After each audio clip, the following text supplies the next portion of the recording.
Bismillahirrahmanirrahim. Assalamualaikum warahmatullahi wabarakatuh. Asyhadu an la ilaha illallah wa asyhadu anna Muhammad Rasulullah. Allahumma sholli ala Sayyidina Muhammad wa ala ali Sayyidina Muhammad. Kama sholaita ala Sayyidina Ibrahim wa ala ali Sayyidina Ibrahim. Innaka hamidum majid. Alhamdulillah, berbahagia sekali bisa ketemu teman-teman kembali ya dalam kajian-kajian. Ya biasalah, kalau ada tajuk yang memang perlu kita diskusikan ya kita angkat menjadi sebuah bahan kajian. Oke, topik kali ini tajuknya itu ya bisa dikatakan out of date, tapi bisa dikatakan juga update. Out of date kalau dilihat tanggalnya, ini sekarang sudah tanggal berapa, Le? Sudah tanggal 24 ya, padahal peringatan Hari Kartini itu tanggal 21. Tetapi kalau kita berpegangan pada bulannya, masih bulan April, artinya masih bulan Kartini ya. Jadi kalau kita berpedoman pada tanggalnya sudah out of date ya, tapi kalau kita berpedoman pada bulannya masih update. Ya semua itu gimana ya? Kadang-kadang rencana kita ingin membuat sebuah kajian itu bisa diunggah, update ya.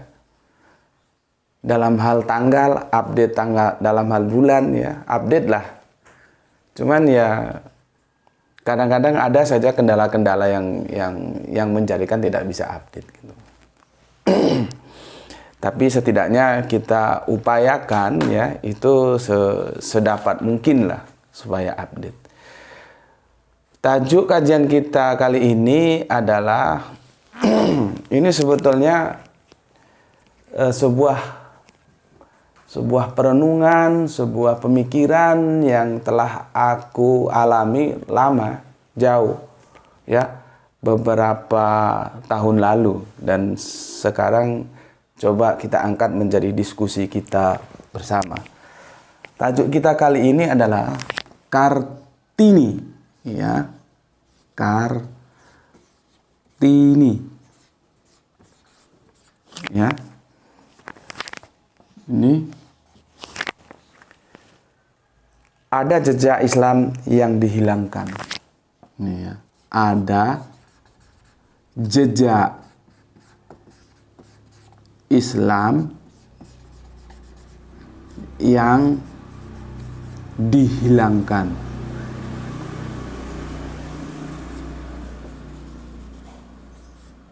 Nih ya, judul kajian kita Kartini. Ada jejak Islam yang dihilangkan. Oke. Beberapa waktu sekitar akhir-akhir ini kan lagi marak itu ya tentang hilangnya nama tokoh Islam dalam sejarah bangsa kita ya. Dan itu kemarin aku sekilas lihat videonya dikirim teman, diklarifikasi oleh Menteri Pendidikan.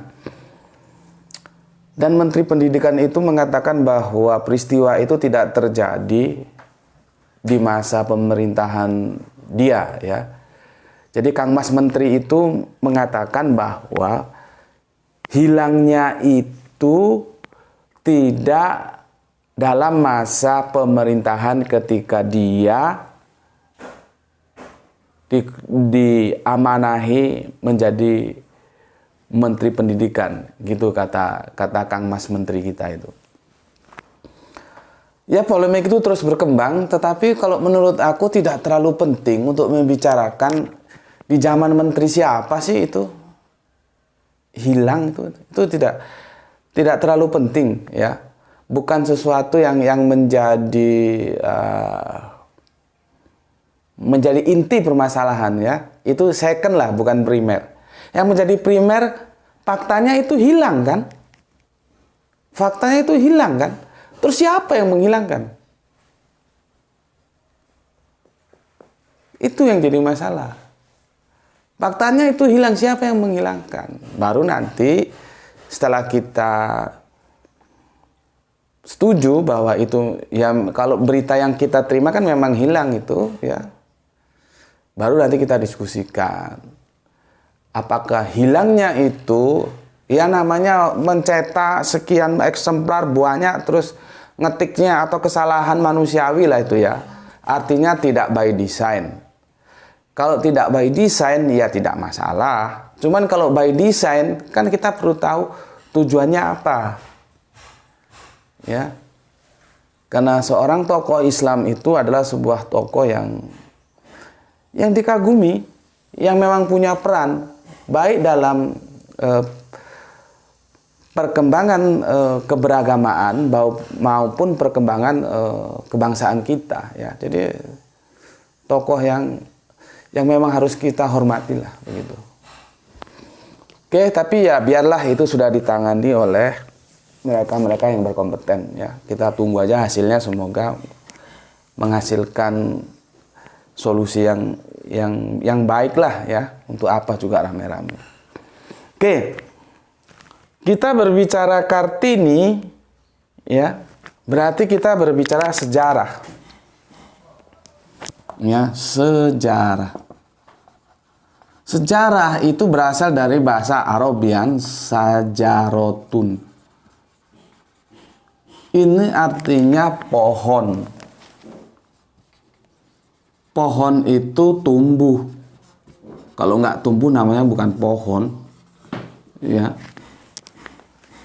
Ya. Pohon itu tumbuh. Maka sejarah bisa disebut juga pertumbuhan. Dari mana? Dari titik start sampai titik finish. Ini start, ini finish. Inilah yang disebut sejarah. Ya. Nih, lintasan-lintasan sejarah itu ini. Ya. Oke, pelan-pelan. Aku ulangi. Sejarah itu berasal dari bahasa Arabian ya, yang diserap oleh kita. Bahasa Indonesia tentunya menyerap dari bahasa Melayu ya. Asalnya sajarotun, yaitu pohon. Pohon itu artinya tumbuh. Jadi sejarah itu artinya pertumbuhan dari mulai titik start ya sampai titik finish. Ini yang disebut sejarah ini loh. Nih. Oke.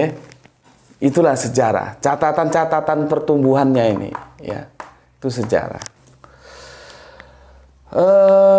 Kita itu banyak memang menyerap bahasa itu dari bahasa Arab ya. Contohnya gampangnya itu mungkin kalian jarang tahu ya, Khatulistiwa itu adalah serapan dari bahasa Arabian. Khatulistiwa ya, itu serapan dari bahasa Arabian. Terus musyawarah, nah itu musyawarah itu juga dari bahasa Arabian ya. Apalagi banyak ya, musyawarah, mupakat, terus tadi apa tadi, khatulistiwa. Kalian paling nggak tahu kalau khatulistiwa itu serapan dari Arabian. Terus ternyata kurs itu yang sekarang dipakai dari bahasa Inggris, kurs ya, nilai uang itu ternyata dari bahasa Arabian juga. Nanti kalau ditarik ujung-ujungnya dari Quraisy ya, dimana ini menggambarkan tokoh ya, kalau sekarang pakar ekonomi lah. Kalau dulu ya belum disebut pakar ya, karena belum ada kampusnya. Ya natural aja lah, pinter ekonomi gitulah. Maka terus jadi kurs ya. Ini kita jarang tahu. Artinya kalau cangkemmu sedikit-sedikit ya mengucapkan ucapan-ucapan yang itu melecehkan seperti kadran itu, mulai sekarang kamu mawas diri lah ya, tidak baik begitu. Kalau kamu ada sesuatu yang tidak setuju, sampaikan saja baik-baik gitu, tanpa harus melecehkan seperti itu. Karena apa? Bahasanya kamu pakai, tapi kamu lecehkan kebangsaannya, ya. Kita nggak bisa lepas, hidup itu saling ketergantungan. Jadi bahasa Indonesia itu berkembang dari bahasa Melayu, maka disebut rumpun Melayu. Maka kita menjadi satu rumpun, ya, antara Malaysia dan Indonesia, maka disebut negeri jiran, ya. Ini semua bahasa Melayu itu banyak menyerap dari bahasa-bahasa Arab. Nikmat itu bahasa Arab, gitu. Dan banyak. Cuman kan kalau kalian goblok, nggak pernah belajar bahasa, nggak pernah belajar budaya, ya nggak ngerti. Gitu. Makanya belajar bahasa, belajar budaya itu membuat kita mengerti, sehingga dengan mengerti itu kita menghargai bahwa banyak kita berhutang, ya, dari orang-orang yang selama ini kita tidak mengerti, gitu loh. Contohnya ya bahasa ini, ya. Banyak bahasa-bahasa yang diserap dari bahasa-bahasa Arab, ya. Jadi gini, pergerakannya itu Arabian, ya. Ini ke Melayu, ya. Ini baru ke Indonesia. Gitu. Serapannya dari sini, ya. Ya. Dewan Perwakilan Rakyat, ya. Itu coba kamu cari. Itu apakah murni bahasa Indonesia? Dewan itu dari mana? Rakyat itu dari mana? Wakil itu dari mana? Apalagi nanti kalau musyawarah mufakat, kita sudahlah, nggak usah rame, nggak usah hitung-hitungan, wes, nggak usah voting supaya enak, kita bermusyawarah mufakat. Nah, itu bahasa apa itu? Itu semua bahasa Arabian masuk ke dalam bahasa Melayu dan sudah menjadi bahasa Indonesia, gitu, ya. Jadi cangkemnya itu diatur, kodran kadrun, goblokmu. Ya. Oke. Aku sudah jelaskan ini bahasa, ya. Sejarah. Nah, sekarang sejarah itu tergantung oleh siapa, ya, dia ditulis dan untuk apa dia ditulis, ya. Jadi makanya aku bilang sejarah itu apabila dia otentik, apabila dia ditulis tidak berdasarkan kepentingan, ya, itu bisa kita gunakan sebagai dalil-dalil berargumentasi, itu bisa. Tetapi sejauh mana sejarah itu disampaikan kepada kita itu objektif, nah itu yang jadi masalah, ya. Itu dalam diskusi apa aja lah, misalkan diskusi teologis juga tidak menutup kemungkinan itu sangat, ya, kita kadang-kadang harus mengungkap sisi sejarah. Kita mau bicara apa? Sejarah, kalau di dalam kekristenan itu bagaimana lahirnya Tritunggal lewat Konsili Nicea, itu nanti kita bicara sejarah dari mulai tunggal, dwi tunggal, tritunggal. Itu bukan yang simsalabim abrakadabra terus Tritunggal, itu bukan. Itu ada sejarahnya, ya. Terus kalau dalam keislaman nanti kita berbicara sejarah bagaimana hijrah itu terjadi. Itu juga nanti masuk dalam konteks sejarah. Sekarang ini kalau kita bicara hijrah, mainstream itu taunya hijrah itu Makkah Madinah, padahal bukan. Dan itu bukan yang pertama. Kita pernah yang pertama itu ke Afrika sana. Ya.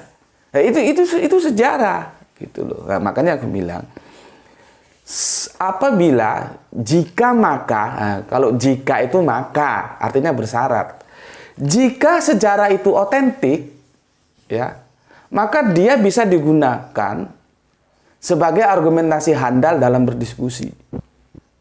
Masalahnya, bisa nggak kita menjamin sejarah itu otentik? Karena apa? Sejarah itu ditulis oleh siapa dan untuk siapa, itu akan menjadi berbeda. Berbeda. Ketika sejarah itu sudah tidak lagi otentik, nah, itu jadi masalah. Belum lagi nanti satu peristiwa dilaporkan dengan 2 sejarah yang berbeda atau bahkan 3 sejarah yang berbeda. Nah, itu nanti jadi ribet lagi. Mana yang benar itu? Ya. Karena apa? Karena kita tidak hidup dalam ruang dan waktu ketika peristiwa itu terjadi. Ya. Makanya dia disebut sudah menjadi sejarah. Pertumbuhannya itu sudah selesai, finish. Kita hidup di sini, bukan hidup di sini. Ya, artinya kita mengetahui ini sejauh informasi yang kita terima. Lah, informasinya itulah valid atau tidak, itu yang jadi masalah. Contohnya gini aja lah ya. Kita sebut Sisingamangaraja. Ya, sebut lagi Pangeran Diponegoro. Sebut lagi Tuanku Imam Bonjol, ya. Ini kalau kita bedah begini, ya. Ini Indonesia, ini Belanda, ya. Bagi kita ini siapa? Ini pahlawan, hero. Hero, ya. Bagi Belanda ini ekstremis atau teroris. Gitu. Sudah beda kan? Cara pandang Indonesia dengan cara pandang Belanda memandang kesejarahan. Who is Sisingamangaraja? Who is Diponegoro? Who is Tuanku Imam Bonjol? Who is siapa itu yang dari Sulawesi itu ya? Tuan Hasanuddin ya? Who is Patimura? Dan banyak lagi dari Aceh, dari negara-negara kita bagian-bagian negara kita lainnya di provinsi-provinsi lainnya. Itu kalau kita susun di sini daftarnya itu ya, itu menjadi beda dari 2 sudut pandang yang berbeda. Menurut Indonesia, mereka itu adalah hero, pahlawan kita. Tapi menurut Belanda mereka ekstremis teroris. Itu yang aku bilang ya. Sejarah itu tergantung oleh siapa dia ditulis dan untuk apa dia ditulis. Gitu loh. Ya. Nah, selama ini dulu kami itu masih tahun SD itu tahun 70-an ya, terus tahun 80-an SMP, SMA. Ya zaman aku SD itu begini, mata pelajaran gitu kami sejarah gitu. Itu nggak usah ditulis. Sejarah ya dia sudah tahu ya. Sejarah itu berarti itu nanti sejarah tentang pertumbuhan bangsa kita ya. Jadi ada mata pelajaran sejarah gitu, nggak harus ditulis sejarah apa enggak, sejarah gitu. Berarti kami itu sebagai murid-murid dulu sudah tahu. Berarti ini cerita tentang kebangsaan kita, nanti cerita perjuangan pahlawan-pahlawan kita, bagaimana penjajah itu masuk ya, bagaimana ada perjuangan-perjuangan, bagaimana ada negosiasi, konferensi Linggarjati ya, konferensi Asia Afrika, Jepang masuk kapan, gitulah. Itu namanya. Jadi sejarah, nah kami sudah ngerti. Terus berikutnya berkembang, ada PSPB nggak salah, Pendidikan Sejarah Perjuangan Bangsa ya. Itu aku sudah mahasiswa itu nggak salah, nggak tahu tahun berapa itu berubah ya. Dinamain PSPB ya. Kalau kami dulu nggak, sejarah nah, gitu saja sudah tahu. Terus ada kewarganegaraan, nah ya itu. Jadi sudah tahu. Itu zaman-zaman kami sekolah masih SD dulu. Nah kita tahunya Kartini itu melalui apa? Melalui sejarah kan? Sejarah yang kita dapat di bangku kuliah. Yang kita tahu, biasanya kalau kita bicara tentang sejarah, tentang tokoh, dia anaknya siapa, orang tuanya siapa namanya, ibunya siapa namanya, lahirnya di mana, dia berjuang dalam bidang apa, tanggal berapa dilahirkan, perjuangannya dari tahun berapa. sampai ke tahun berapa, asalnya dari mana, ya begitu-begitu aja. Kita tahu Kartini juga, ya begitu-begitu saja, ya. Informasi yang kita terima selama ini, ada didik yang diterima tentang who is Kartini selama ini, ya begitu-begitu saja selama kita berpegangan terhadap apa yang kita dapatkan dari informasi buku-buku sekolah. Secara umum begitu-begitu saja. Karena apa? Ya sejarahnya begitu. Kita kan tidak hidup di masa itu. Kita dapat buku sejarah dari bapak ibu guru kita begitu. Ya.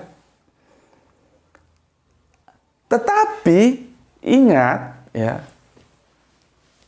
sejarah itu bisa berbalik arah. Tinggal nanti kuat-kuatan data. Contohnya begini. Selama ini kalau kita sekolah, kita taunya bahwa Majapahit itu kerajaan apa ya? Hindu. Hindu atau Buddha? Hindu. Ya. Majapahit itu kerajaan Hindu. Ternyata ada penelitian lagi dan dia bukan sekedar meneliti, dia nulis buku dan dia bukan hanya sekedar menulis, dia riset juga sebelum menulis, ada peninggalan-peninggalan sejenis koin, sejenis apalagi nisan ya, kalau orang Jawa bilang maesan, batu nisan ya, apa namanya itu, kematian itu apa ya, yang ditaruh di makam itu, di kubur itu, ya, prasasti kematian itu, nisan dan banyak lah. Lalu disimpulkan bahwa oh enggak, Majapahit itu kerajaan Islam, kan beda lagi, ya kan, beda lagi, gitu. Atau sejarah. Ada yang bilang, kapan Islam masuk ke Indonesia? Gitu. Ada yang bilang Islam masuk itu lewat Gujarat, ya, baru ke Indonesia. Ada yang bilang, oh enggak, peran Cina juga lewat Cheng Ho juga ada perannya masuk ke Indonesia. Ternyata ada yang bilang, oh tidak, ada yang lebih tua lagi. Dulu sudah sejak zaman sahabat Nabi sudah ada yang diutus ke Indonesia. Nah, beda lagi kan. Begitu juga kalau kita berbicara kekristenan. Kapan kekristenan masuk ke Nusantara? Mainstream mengatakan, ya, itu seiring dengan datangnya penjajah. Berarti sekitar abad ke-17-an kalau nggak salah. Ya. Nanti tolong dibenarkan kalau salah. Bersama datangnya Portugis, Belanda, ya. Itu sekitar abad ke-17-an menjajah Nusantara. Itulah kekristenan atau Kristen masuk ke Indonesia. Itu mainstream sejarah yang kita terima seperti itu. Ternyata ada catatan lagi. Oh enggak, jauh sebelumnya sudah masuk. Masuk lewat mana? Lewat Barus, lewat Pancur. Itu sebetulnya kalau aku baca bukunya itu Pancur. Lengkapnya itu bukan Pancur Batu gitu loh. Itu daerah-daerah yang ada di Sumatera Utara sana, daerahnya saudara kita orang Batak. Ya. Daerah di mana aku tumbuh dan berkembang. Pematang Siantar ke sana dikit, ya. Kan beda lagi. Ya itulah sejarah seperti itu, ya. Oke, jadi kalau kita bicara sejarah, itu kita harus ekstra hati-hati, ya. Ekstra hati-hati dan bisa saja kita mengadukan argumentasi selama kita punya informasi yang kuat. Gitu. Nah, kita kembali ke Ibunda Kartini, ya. Yang lagunya itu sering kita nyanyikan, terutama zaman aku masih kecil dulu itu minimal 10 lagu kebangsaan kami hafal. Ya, sorak-sorak bergembira 17 Agustus tahun 45, Garuda Pancasila, Ibu Pertiwi, Rayuan Pulau Kelapa, Ibu kita Kartini, Halo Halo Bandung, aduh banyak. Sekarang coba kalau Anda punya anak suruh nyanyi 3 lagu kebangsaan aja. Nggak usah 10, nggak usah. 3 lagu kebangsaan hafal nggak dia? Ya. Kalau kami dulu, jangankan lagu kebangsaan, lagu daerah itu seperti aku masih ingat Oh Inani Keke, ya. Itu Oh Inani Keke itu kalau nggak salah dari Sulawesi Utara, ya. Ada lagi lagu Batak, lagu Jawa itu Kita diberi semua. Dan pendidikan-pendidikan seperti itu membuat kita menjadi percaya diri sebagai anak bangsa gitu. Aku nggak tahu sekarang kemana itu. Ada nggak sih itu? Karena anakku tak suruhkan nyanyi lagu kebangsaan nggak bisa, gitu loh. Nggak usah 10, 3 aja. Berarti kan pendidikan kita ini perlu dikoreksi lah, semakin maju atau semakin mundur gitu. Ya. Kenapa jadi begitu? Oke. Mana tadi? Yang kita tahu, Ibunda Kartini itu adalah tokoh emansipasi. Itu sejarah yang kita tahu. Berdasarkan pendidikan di sekolah. Emansipasi, khususnya gender, wanita. Ya. Tapi kita tidak pernah tahu, karena sejarah tidak pernah memberikan informasi kepada kita. Trigger. Apa yang menjadi trigger sehingga Ibunda Kartini itu mengambil sebuah tanggung jawab untuk berjuang, khususnya berjuang dalam menegakkan emansipasi, persamaan, kesetaraan antara laki dan wanita. Itu triggernya apa? Coba. Ini nggak pernah di bangku sekolahan itu nggak pernah diceritakan.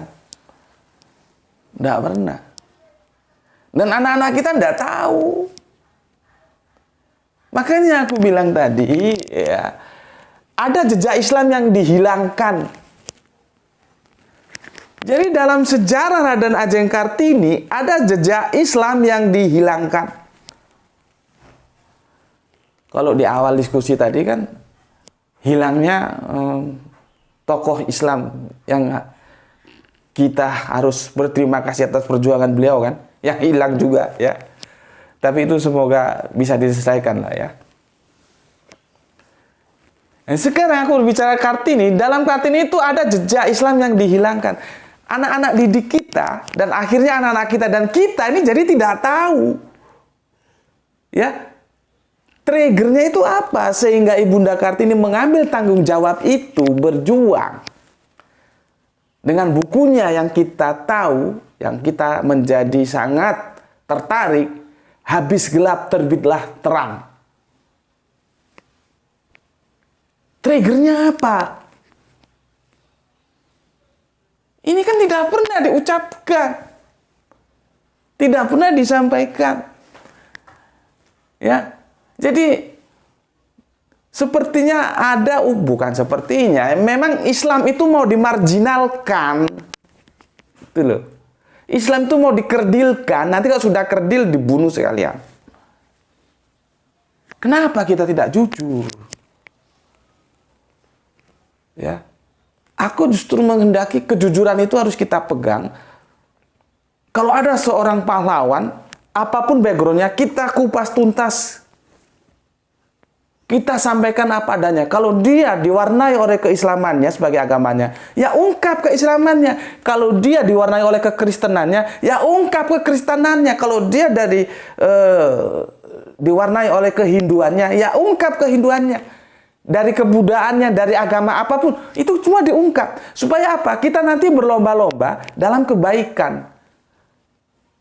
Gitu loh. Oh, dari Islam, oh ini sudah berbuat itu. Oh, dari Kristen berbuat baik untuk negara. Oh, dari Hindu. Kan menjadi indah nih. Jangan malah ditutupi. Gitu loh. Jangan malah ditutupi. Ini yang jadi masalah. Ya.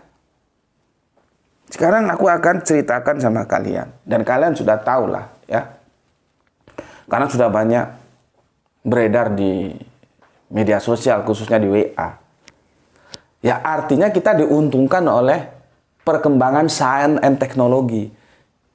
Jadi semenjak adanya handphone, yang dulu itu masih tulalit, kemudian bisa SMS-an, kemudian teknologi Android bisa, itu kita menjadi gampang mendapatkan informasi. Sehingga informasi itu sekarang semakin sulit untuk ditutup-tutupi. Meskipun akhirnya juga ada dampaknya. Karena informasi itu berhamburan, kita menjadi harus hati-hati antara informasi yang valid dan invalid. Dulu.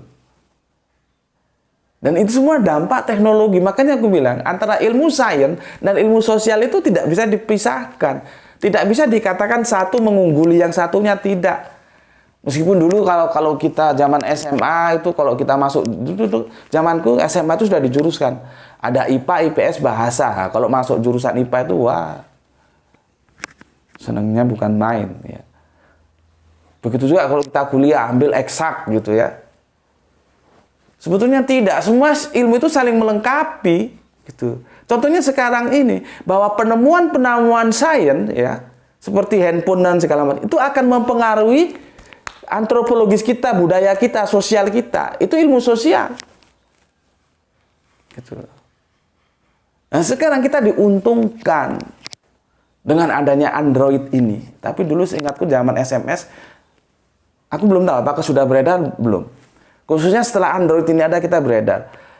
Ada sebuah sejarah yang itu terungkap, dan sejarah itu tidak kita dapatkan di bangku kuliah. Sejarah itulah yang ternyata menjadi trigger kenapa Ibunda Kartini mengambil tanggung jawab sebagai pejuang emansipasi untuk kaumnya. Sejarah itu mengatakan bahwa oleh orang tuanya, ya, Ibunda Kartini, biasa kami kalau di Jawa itu dingajekno itu dicarikan guru, disuruh ngaji gitu loh, dingajikan atau dipondokkan. Ya, jadi Kartini kecil itu, ya, gadis kecil itu dipondokkan oleh orang tuanya ke Yai Soleh Darat di daerah Semarang sana. Ya. Dari sini kita pelajari ya satu-satu ya. Kita yang perlu kita contoh adalah kebijakan yang diambil oleh orang tua Kartini untuk memondokkan anaknya itu loh. Untuk mencarikan guru agama anaknya itu, yaitu Yai Soleh Darat ya. Ya. Itu suatu yang harusnya menginspirasi kita. Bagaimana kita harus mencarikan guru-guru agama untuk anak-anak kita. Itu loh yang tak maksud. Ngerti kon? Itu sebuah keistimewaan. Karena kalau orang tua Kartini, itu kan Ibunda Kartini masih kecil tuh, masih belasan tahun itu. Tidak diberikan pendidikan agama, tidak dipondokkan ke Yai Soleh Darat. Ceritanya tidak begini, bos. Ceritanya ini tidak jadi sejarah, gitu loh, ya, tidak jadi sejarah, ya. Nah, di dalam karena memang cerdas, ya, Ibunda Kartini itu bisa dikatakan santri yang cerdas, yang selalu mengatakan, kalau dilihat dari sejarahnya itu bukan hanya menerima, tapi terjadi proses dialogis antara murid dan guru. Dan subhanallah, Yai Soleh Darat juga bukan yai yang ini, kiai-kiai supaya dengar nih ya, jangan maunya hanya diaminin aja. Jalinlah sebuah komunikasi yang tidak kaku kepada santrinya itu loh. Jadi jangan kesannya itu terjadi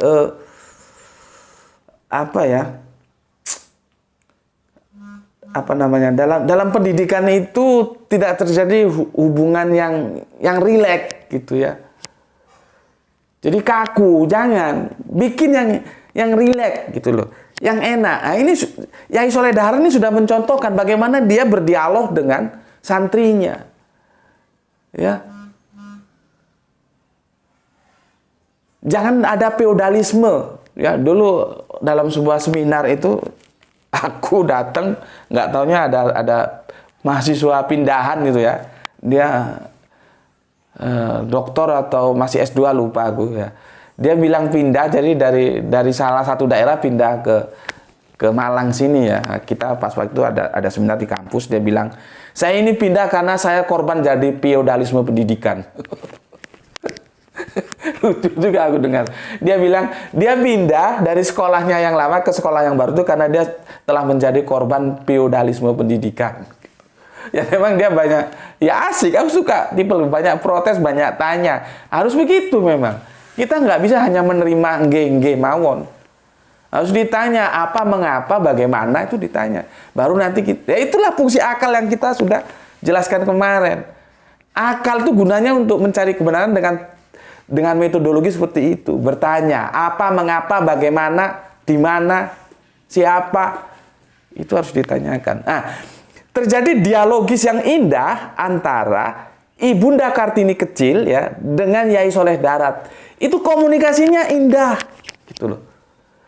Ya, selama itu tentunya menurut kebudayaan saat itu ya, kalau ngaji itu ya sekedar baca Al-Qur'an, artinya ora-weruh, nggak tahu artinya apa. Seperti alhamdulillah almarhum mama saya, semoga Allah merahmatinya. Itu juga begitu. Mama saya itu buta huruf ya, karena ya nenek saya itu proletar ya, nggak punya biaya juga zaman dulu, zaman penjajahan. Akhirnya mereka lupa dengan pendidikan umum ya, mungkin dalam kesadaran juga nggak ada apa itu sekolah-sekolah, nggak ada. Tapi mondok itu harus. Akhirnya mama saya dipondokkan. Jadi mama saya itu ya pernah juga sih dari apa yang dia sampaikan menjadi juara apa namanya tuh musabako gitulah ya, entah tingkat kecamatan, tingkat desa, nggak tahu lah, karena memang leluhur orang tua saya itu orang desa gitu ya. Tapi sesuatu yang bisa kita ambil, bagaimana pentingnya pendidikan agama terhadap anak-anak kita itu harga mati gitu loh. Ya, cuman ada kesalahan seperti mama saya itu baca Al-Quran tahu, tapi artinya nggak ngerti, gitu loh. Artinya nggak ngerti, gitu. Begitu juga yang terjadi komunikasi antara Ibunda Kartini dan Yai Soleh Darat. Ibunda Kartini bilang, tolong diterjemahkan. Tuh. Yai Soleh Darat terkungkung ya oleh situasi dan kondisi saat itu. Pertama apa? Kekuasaan Belanda. Belanda bukan orang goblok. Mayoritas ya Nusantara ini Islam, belum Indonesia tentunya kan. Kalau orang-orang Nusantara ini mengerti isi kandungan Al-Quran, itu menjadi batu sandungan bagi kejahatan mereka menjajah kita. Ingat, meskipun katanya orang hadis palsu, ya, bahwa cinta tanah air itu sebagian dari iman. Gitu loh. Nah, kalau sampai ini dipahami, Al-Quran ini diterjemahkan, wah, nanti bisa heroik, semangat kebangsaan kita, semangat juang kita tumbuh. Dan memang fakta sejarahnya kan tanpa kita harus melupakan, artinya kita juga harus mengingat sejarah saudara-saudara pahlawan kita yang dari agama lain juga ada, itu harus kita hormati juga. Gitu. Tapi kan banyak yang dari Islam ini, pejuang-pejuang kita ini. Ya. Tuanku Iman Bonjol yang aku sebut tadi, Pangeran Diponegoro yang sebut, sampai Jenderal Sudirman. Itu orang-orang yang basic keberagamaannya itu kelas pahit, bos. Bukan hanya sekarang ngaji, besok ngaji, olehnya ngaji tok. Tapi tidak diaktualisasikan. Imannya itu tidak menjadi cara pandang dan sikap hidup. Coba lihat pahlawan-pahlawan kita. Ambil contoh Jenderal Sudirman sajalah. Itu karena aktualisasi dari iman yang dia pahami lewat Islam. Nah, aku kembali lagi. Dulu itu sama Belanda, Al-Quran tidak boleh diterjemahkan karena takut yang seperti aku bilang tadi. Itu yang pertama. Yang kedua, juga terjadi sakralistik. Ya mungkin kalau mereka yang pakar-pakar bid'ah itu nanti ngomong, oh ini bid'ah, ini Al-Quran diterjemahkan nggak ada di zaman Rasul. Yo jelas wae wong Kanjeng Nabi ku wong Arab kok diterjemahno yo apa. Kan bahasa antara Arabian, bahasa Firman, dan Araban, bahasa Arab, itu kan serumpun, jadinya mereka gampang ngerti. Lah kita ini yang bukan orang Arab, bukan orang apa-apa, bagaimana ngerti kalau nggak diterjemahkan? Nah, itu dituntut oleh Ibunda Kartini yang kecil. Kartini kecil yang masih sekitar 13 tahun itu menuntut, supaya aku paham ya Yai, tolong ini diterjemahkan, ditafsirkan juga, gitu loh. Sebetulnya, ya, Yai Soleh Darat itu juga setuju dengan apa yang dituntut oleh Ibunda Kartini, supaya ngerti gitu loh. Jadi jangan seperti beliau, kita mengucapkan sesuatu yang kita tidak tahu. Jadi kamu jangan bayangkan era itu Al-Quran itu seperti sekarang ini, terjemahan kita mau beli yang terjemahan versi apa aja, tergantung duitmu, mau versi Depak kayak, mau versi apa kayak, mau di Google juga ada kayak terjemahannya, tafsirnya juga, mau yang tafsirnya Kaus apa Al-Azhar punyanya Buya Hamka, mau tafsirnya siapa juga sekarang tinggal. Dulu nggak begitu, nggak boleh begitu. Jadi di samping ada kekuatan Belanda yang menekan, ada sakralistik yang sebetulnya itu salah, yang dibangun oleh ulama-ulama terdahulu. Ya, nanti dikatain bid'ah lah, engkau diserek, ngomong bid'ah itu nggak semudah itu. Kita semua sepakat bahwa bid'ah itu jelek, tapi kita kan tidak mudah untuk sepakat, oh ini bid'ah atau tidak. Itu masalahnya. Ya. Jadi jangan gampang ngomong, oh dia bid'ah ini. Engkau lihat dulu permasalahannya. Kita sepakat bahwa bid'ah itu jelek. Yang jadi masalah ketika dia diaktualisasikan dalam kehidupan, kita tidak sepakat ini bid'ah atau bukan bid'ah, itu masalahnya. Gitu. Ya. Tetapi dengan sebuah kesadaran yang penuh, ya, akhirnya Romo Yai Soleh Darat ini setuju, dan memang dasarnya memang beliau setuju, cuman kan terkungkung oleh dua, satu kekuatan politis penjajah, satu sakralistik yang dibuat oleh ulama-ulama dahulu, seolah-olah saru, kalau orang Jawa bilang, nggak boleh menerjemahkan Al-Quran, cukup dibaca, dihafal, nggak ngerti artinya wes jadi jimat, jadi seperti jimat. Ya, seperti mantra. Ya. Nah itu akhirnya setelah dipikir Romo Yai Soleh Darat mengambil keputusan oke.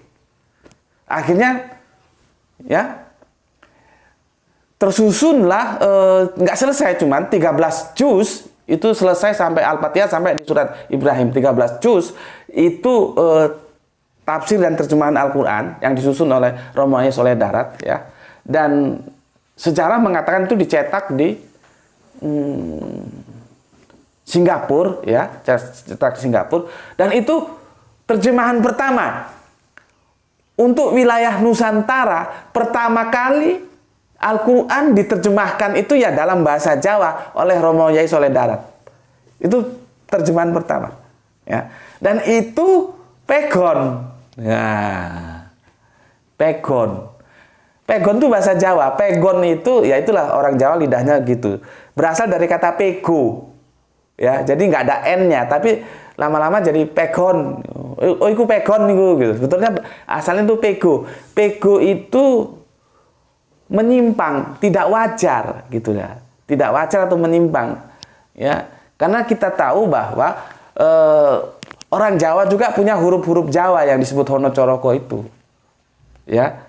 Nah, biasanya kalau bahasa Jawa itu ya ditulis dalam edisi huruf-huruf Jawa. Tapi ini enggak. Bahasanya Jawa, terjemahan itu diterjemahkan dalam edisi bahasa Jawa oleh Romo Yai Soleh Darat tadi. Tapi menggunakan huruf-huruf Arabian itu loh. Jadi kalau kita di pesantren, kita baca buku, ya. Buku itu ditulis dalam aksara Arabian, tapi bahasanya Jawa, yaitu yang disebut pegon itu. Pegon itu artinya tidak wajar, menyimpang. Yang dimaksud itu seharusnya kalau bahasa Jawa, ya ditulis dengan huruf Jawa. Nah, itu. Tapi enggak, ini menyimpang. Ada bahasa Jawa ditulis oleh dalam huruf Arabian, gitu yang dimaksud. Dan ternyata strategi ini juga bisa untuk apa ya? Untuk tidak gampang terdeteksi oleh kekuasaan yaitu Belanda saat itu. Kan dilarang oleh Belanda untuk menerjemahkan. Ya. Oke. Dan akhirnya diterjemahkanlah. Ya, dan itu terjemahan dan tafsir itu ya. Sekalian ditafsirkan ya dalam edisi bahasa Jawa. Cuma tidak selesai, dia hanya berhenti di juz 13 juz, berhenti di surat Ibrahim. Tolong kalau aku salah dikoreksi. Berhenti di surat Ibrahim itu ya. Itulah terjemahan Al-Quran pertama kali. Oke. Nah, dalam ceritanya ya, aku cerita dulu tentang ini. Ini sejarah sudah ya. Sejarah sudah. Sekarang kita membuka Quran surat Al-Baqarah ya, surat 2 nomornya 257 ya, 257. Aku bacakan di sini ya. Buka Al-Qur'anmu, buka. Jadi kita sama-sama buka, sama-sama mengkontrol. Jadi kalau ada yang salah, kita bisa saling mengingatkan ya. Begini, terjemahan singkatnya begini. Allah pelindung orang-orang yang beriman ya. Kalau aku ngomong beriman harus seperti yang setelah aku ajarkan ya. Bercara pandang dan sikap hidup, jangan percaya. Jangan ya. Dia mengeluarkan mereka dari kegelapan kepada cahaya iman. Jadi kepada cahaya dalam kurung iman. Itu intinya. Tapi kalau mau lengkapnya begini. Itu kan yang singkatnya ya. Bentar, kamu juga buka di di Al-Qur'anmu ya, surat Al-Baqarah ya. Surat 2 ya. Suratnya 2, nomor ayatnya 257 ya. 257.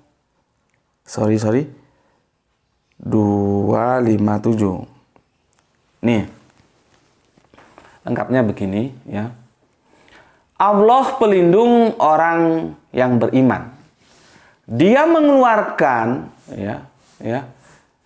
Dia mengeluarkan mereka dari kegelapan kepada cahaya, dari gelap kepada cahaya. Dan orang-orang kafir, pelindung-pelindungnya adalah setan yang mengeluarkan mereka dari cahaya kepada kegelapan. Mereka adalah penghuni neraka, mereka kekal di dalamnya. Itu lengkapnya begini ya, lengkapnya seperti itu. Jadi begini ya, ini orang nih ya, sorry kok kepalanya, nggak apalah. Nah, ini orang, ini kan jadi dua nih. Ya, ini nanti ada orang kafir menutup dari hidayah, ini ada orang iman, gitu loh. Ya, orang iman, ya. Nah ini pelindungnya itu Allah, ya. Ini pelindungnya, ya. Pelindungnya itu Allah ya. Sebagai wali itu sebetulnya pelindung ini juga dia terjadi penyempitan makna dari wali itu ya. Jadi enaknya kemarin mumpung aku ingat, kemarin ada yang tanya begini kalau nggak salah, seandainya kita tidak menggunakan kosakata Tuhan, lalu bagaimana menerjemahkan la ilaha illallah atau apa gitu ya, atau apa gitu. Ini aku nyimpang dikit. Jadi gini Mas ya, dalam Al-Quran itu langsung saja ya, Al-Quran itu sesembahan kita ya, yang Maha Agung itu punya nama Allah. Ini nama eksistensi ya, ini Allah ya. Nanti Allah itu punya nama posisi, itu bisa Rob, bisa ilah. Inilah yang kadang-kadang membingungkan, dalam bahasa Indonesia kita langsung masuk jadi Tuhan. Ya. Nah, pertanyaannya, kalau seandainya kita tidak punya kosakata Tuhan, yang aku bilang Tuhan ini kan yang bentuk kan si Lesker ketika dia menerjemahkan Bible ya tahun 1668. Sebetulnya Tuhan terus menjadi kata Tuhan, tuh panjang ceritanya dan aku sudah sampaikan ya. Jadi seandainya kita tidak punya kosakata Tuhan, ya dikembalikan saja ke Rob dan Ilah. Gitu loh. Kalau Ilah itu penggerak kehidupan, ya, yang membuat kita menjadi alasan untuk mengapa begini begitu, ya, itu Ilah. Kalau Rob itu pelindung, pembimbing, pengayom, pengajar gitu. Tapi supaya tidak menjadi menyempit, ya sudah nggak usah diterjemahkan. Ya Rob gitu aja, Ilah gitu aja, Allah ini tambah lagi Allah itu proper name, nggak bisa diterjemahkan. Begitu juga, ini aku kurang setuju kalau wali itu jadi pelindung, enaknya jadi wali gitu aja lah ya. Jadi walinya Allah, ya. Orang kafir, nah ini sudah lah ya ini ya. Ini aku hanya untuk menjelaskan sekilas tentang Mas kemarin yang tanya, ya. Seandainya kita tidak punya kosakata Tuhan, ya. Kalau orang kafir itu ya punya wali. Walinya apa? Setan. Nih. Ini walinya. Ya. Ini ya. Walinya ini. Nah, sekarang di sini nampak, Le? Masih ya. Ini gini. Kalau iman itu begini ya. Enggak ganti warna supaya ngerti kalian. Kalau iman ya, ini dia gelap ya, gelap. Ini cahaya atau terang ya, terang ya. Jadi Allah itu mengajak kita lewat apa? Lewat ajarannya. Jangan lupa, lewat ajarannya. Jadi kalau kita berbicara Allah, itu fokus ke ajarannya, membawa kita dari gelap ke terang. Ini loh. Ya. Dari gelap ke terang. Kalau setan ini lain, kebalikannya. Ya. Ini gelap, ini terang. Kok di sini dia pakai apa ini ya? Cahaya ya. Cahaya. Ini justru dari terang membawa ke kegelapan. Nih. Ya. Jadi secara dasar Quran surat Al-Baqarah 2257 dia berbicara universal. Dia berbicara universal dalam hal seluruh kehidupan, ya. Jadi manusia itu ya terbelah menjadi iman dan kafir. Orang iman itu wali, dia punya wali siapa? Allah. Orang kafir juga punya wali, punya. Walinya siapa? Setan. Gampangnya siapapun selain Allah itu setan. Itu loh, ya.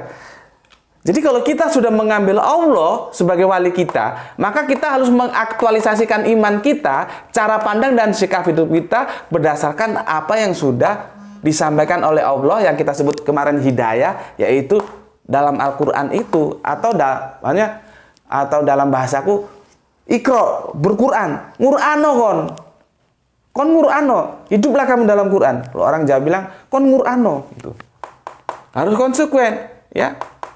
Kalau ini ya terserah dia. Ya. Mau ngambil komunis jadi cara pandang dan sikap hidupnya ya terserah dia aja. Ya. Nah, ini yang disampaikan ya. Yang disampaikan oleh Quran surat Al-Baqarah 257 yang disampaikan Allah ya. Kandungannya seperti ini, dan ini berbicara dalam seluruh kehidupan ya. Kita akan diboyong dari gelap menuju terang. Ini dalam konteks universal ini. Konteks universal. Ini juga dalam konteks universal. Ya. Kalau ini dari terang ke gelap, walinya setan. Kalau ini dari gelap ke terang, walinya Allah. Inilah orang-orang beriman, ini orang-orang kafir. Ini. Dia berbicara secara universal. Ya, seperti ini. Ini ada sebuah istilah yang terkenal, yaitu minazulumat ilan nur, nih ya, dari gelap ke terang, dari gelap ke terang, ya, gitu, oke ya. Jadi di sini kalau gelap itu ya jahiliyah, terang itu hidayah. Atau bisa aku lengkapi gini, jahiliyah, hidayah. Ini jahiliyah, ini hidayah. Kalau Allah itu membawa kehidupan kita dari suasana jahiliyah menuju hidayah, Tapi kalau setan-setan itu membawa manusia dari hidayah menuju jahiliyah. Jadi tujuannya beda. Kalau orang beriman tujuannya hidayah, kalau orang kafir tujuannya jahiliyah. Gitu. Ya. Dari inilah ketika mengkaji surat inilah, ya, ini yang menjadi trigger, ya, sehingga Ibunda Kartini itu mengambil sebuah tanggung jawab dengan melihat kehidupan kaumnya yang itu wanita, ya, yang menurut dia wah ini harus ada perjuangan untuk memerdekakan dari feodalisme gender, ya, dari feodalisme gender. Sehingga ditulislah buku Habis Gelap Terbitlah Terang. Itu cikal bakalnya dari sini. Cuman ketika di sini habis gelap terbitlah terang atau dari gelap menuju terang, itu berbicara dalam tataran universal dalam hal apapun, ya. Universal, ya. Universal. Kalau Bunda Kartini itu sektoral. Tidak universal, ya, seperti ya nggak mungkin juga, ya, karena dia juga sebagai manusia punya keterbatasan. Yang dia bidik apa? Emansipasi wanitanya. Nih, terutama dalam hal pendidikan. Dan itu selaras dengan Islam, ya. Jadi dalam Islam itu antara gender laki dan perempuan itu ada pada dua habitat yang berbeda. Ya, satu habitat itu tidak sama, laki harus dibedakan dengan perempuan. Satu habitat, laki dan perempuan itu diperlakukan sama. Laki dan perempuan tidak sama, contohnya, ini contoh gampang aja dalam kehidupan kita supaya kalian gampang memahami. Nggak ada ceritanya perempuan itu jadi imam sholat, itu nggak ada ceritanya. Nggak ada ceritanya, ya. Perempuan jadi imam sholat itu nggak ada ceritanya. Imam sholat itu harus laki-laki, walaupun dia katakanlah bukan orang berpengaruh, karena di hadapan Allah nggak ada pengaruh-pengaruh. Kamu bos, terus ada laki mau sholat jamaah tapi dia pembantumu, dia lebih berhak daripada kamu. Meskipun kamu itu istrinya bos atau apa, terus kamu mau sholat berjamaah dengan tamumu atau dengan keluargamu, nggak boleh. Oh, saya bos, terus saya mau ngimami meskipun saya perempuan. Oh, enggak boleh, bos. Ada aturannya. Ya. Tetapi ada habitat tertentu, domain tertentu, laki dan perempuan itu sama. Apa? Dalam hal pendidikan. Itu sama. Boleh. Nggak boleh. Boleh sama. Jadi nggak boleh dibedakan. Itu yang diperjuangkan Ibunda Kartini. Sektor pendidikan. Jadi, Ibunda Kartini, ya, dengan diilhami atau menjadi trigger Quran Surat Al-Baqarah 2257 itu adalah dia mengambil sektoral pendidikan. Jadi secara sektoral ini. Tetapi kalau Al-Quran itu berbicara secara utuh, ya, universal. Membawa kita dari jahiliyah kepada hidayah, dari gelap menuju terang. Tuh. Ya. Oke, aku sudah jelaskan di situ, ya. Sekarang yang menjadi pertanyaan, kenapa, ya, trigger ini ditutup-tutupi? Ya. Trigger ini kok ditutup-tutupi? Kenapa? Itu yang jadi pertanyaan kita. Itulah makanya aku bilang ada jejak Islam. Ada jejak Islam, ya. Mondoknya atau beginilah, ya. Bunda Kartini, ya, itu yang mondok ke Romo Yai Soleh Darat, ya. Yang ini tentunya atas restu orang tuanya. Sehingga di sini mereka berdiskusi, akhirnya setelah diterjemahkan lewat pencerahan, ya. Terus tadi itu menjadi trigger Quran Surat Al-Baqarah, ya, surat 257, ya. 257. Sorry. 257. Ya. Ini kan trigger ini. Ini kan menjadi trigger. Ini pernah kalian terima di bangku sekolah? Coba. Trigger ini pure Islam. Kenapa ada jejak Islam itu yang dihilangkan tuh loh? Kenapa? Ini kan menjadi pertanyaan kita. Kenapa ada jejak Islam yang dihilangkan? Kita tahunya Ibunda Kartini adalah pahlawan emansipasi wanita. Tapi triggernya apa? Yang menggerakkan mereka apa? Seandainya saja ya orang tua Bunda Kartini tidak menghantarkannya untuk mondok kepada Yai Soleh Darat, ceritanya akan berubah, bos. Ceritanya berubah. Tetapi ketika Ibunda Kartini mendapatkan pendidikan Islam lewat Yai Soleh Darat, semuanya akan seperti yang telah seperti yang kita ketahui. Ibunda Kartini lahir sebagai pejuang. Cuman kalau kita di SD kan cerita Yai Soleh Darat ini nggak muncul. Quran surat Al-Baqarah 257 ini nggak muncul. Kenapa? Kok ada jejak Islam yang dihilangkan itu loh? Kan seperti aku bilang tadi, Islam itu mau dimarginalkan, dikerdilkan, kalau bisa dibuang sekalian. Kenapa kita tidak jujur terhadap sejarah? Itu yang aku bilang tadi. Seharusnya kan kita jujur. Ya, cuman begini juga, pernah pada suatu meja diskusi juga, dan ini di kampus juga. Kadang-kadang ada juga teman-teman Islam ini yang kebangetan, nggak tahu gobloknya juga minta ampun.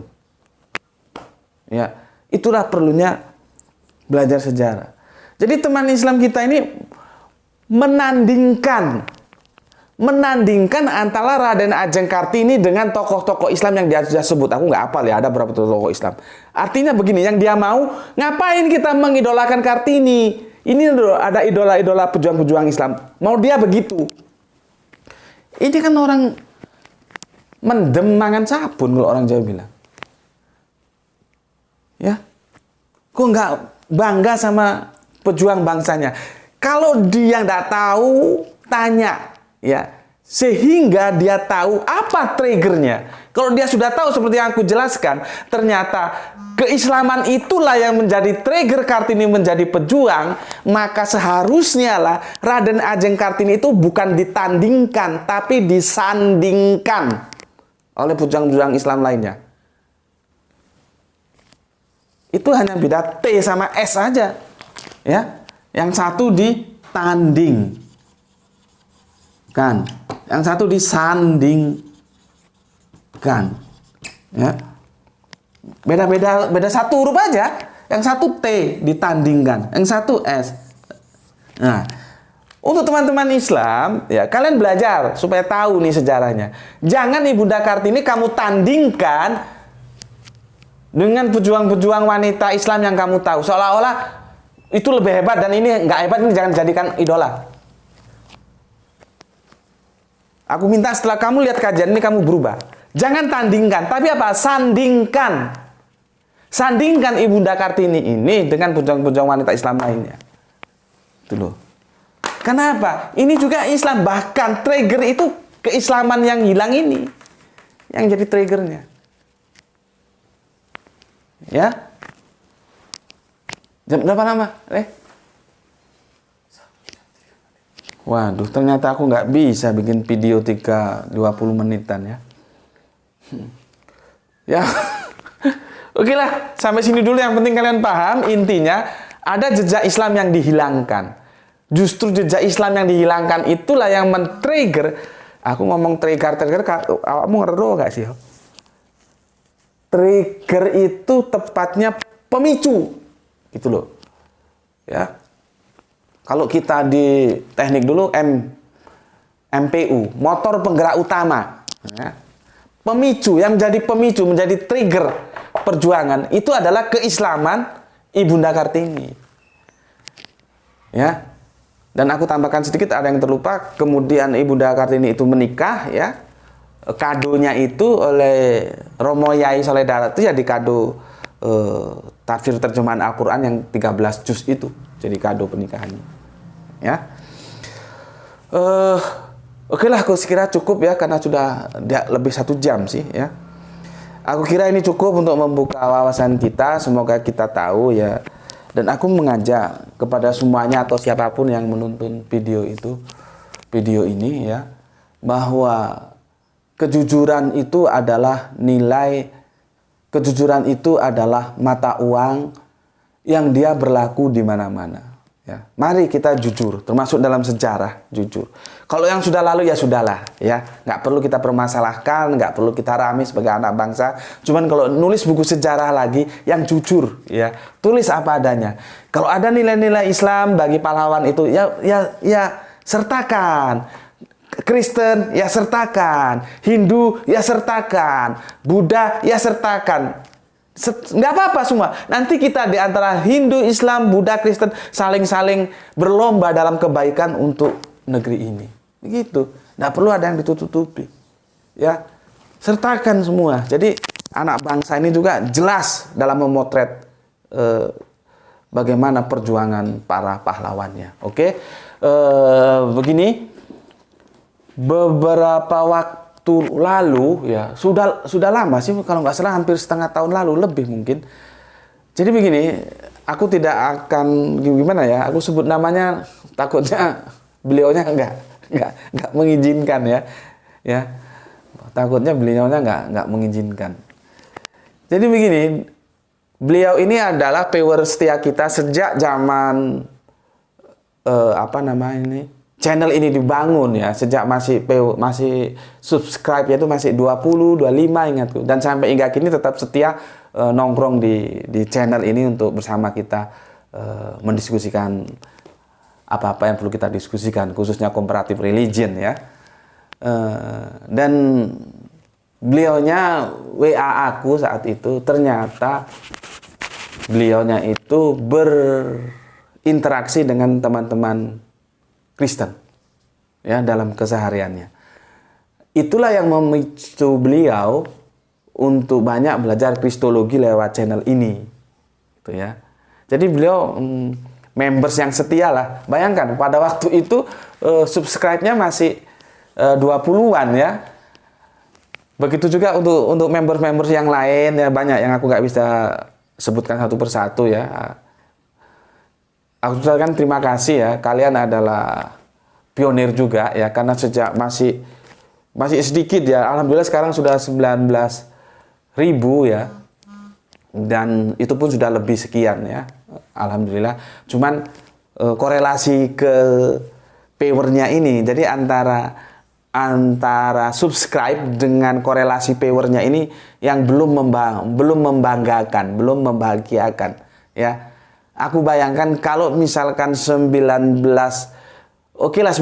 aja, meskipun sudah lebih ya, itu 10%-nya saja, setiap aku unggah satu kajian, itu nggak usah banyak-banyak, 10%-nya saja itu menjadi viewer, itu kan sudah lumayan ya.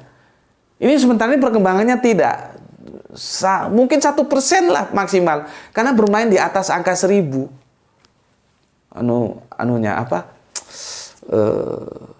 Viewernya itu. Pertanyaannya kemana yang lain?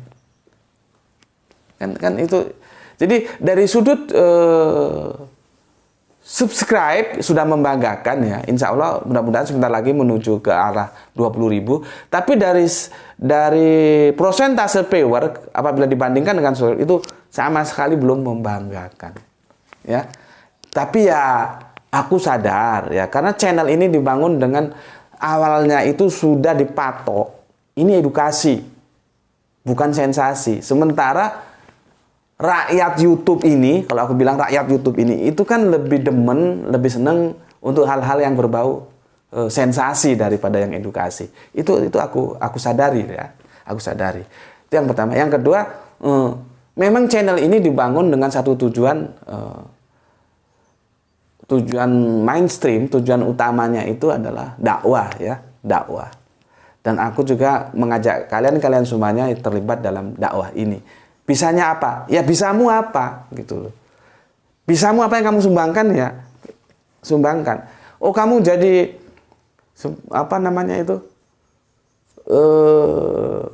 Power yang setia, bisamu hanya itu, ya sudah itu aja. Kalau memang bisamu itu nggak bisa yang lain, ya. Dan jangan lupa bagikan kajian-kajian yang kamu dapatkan di sini, bagikan kepada yang lain. Semoga itu menjadi amal soleh dakwah untukmu, begitu, ya. Nah, beliaunya ini subscribe dan power setia sejak zaman dahulu kala, kalau aku bisa bilang, hingga zaman Kiwari, kalau orang Sunda bilang. Zaman Kiwari itu kalau nggak salah zaman kini ya, zaman modern. Tolong kalau salah dikoreksi, ya. Dan beliau WA aku ternyata jadi begini. Beliau ini adalah seorang guru privat piano. Jadi kalau nanti kalian lihat bagaimana jemarinya begitu canggih, berlari, berakrobatik di atas tutut piano, ya karena memang beliaunya ini guru les privat piano, gitu loh ya, guru les privat piano. Seperti tadi, karena yang dilatih itu banyak dari teman-teman Kristen, ya, dan dalam namanya les privat kan sering nggak hanya ngobrol musik aja dong, kadang-kadang yang ngomong tentang hal lain termasuk teologis kan. Nah, ini beliaunya belajar kristologi itu dalam rangka itu, artinya apa? Supaya bisa menjelaskan, ya, supaya bisa menjelaskan. Jadi fungsi kita belajar comparative religion itu sebetulnya bukan untuk yang lain-lain, bukan, untuk menjelaskan. Kita tidak bisa menjelaskan kalau kita tidak tahu duduk permasalahannya kan. Makanya itu edukasi itu perlu. Bukan untuk menghujat, untuk melecehkan, bukan, untuk menjelaskan, gitu loh. Dalam titik itulah beliaunya setia terhadap channel YouTube-nya Gus Betik ini. Nah, dasar Gus Betik juga senang musik, beliaunya guru privat musik, aku langsung order lagu. Ya, lagu ini sudah lama sebetulnya dan aku ingin menyanyikan, tapi aku sedang mencari gini loh ya. Belajar untuk pasnya itu aku belum punya waktu. Pingin aku sebetulnya membawakan lagu itu ya, sebagai hadiah dari Bapak yang domisilinya di Jakarta. Terima kasih sudah dihadiahkan lagu itu.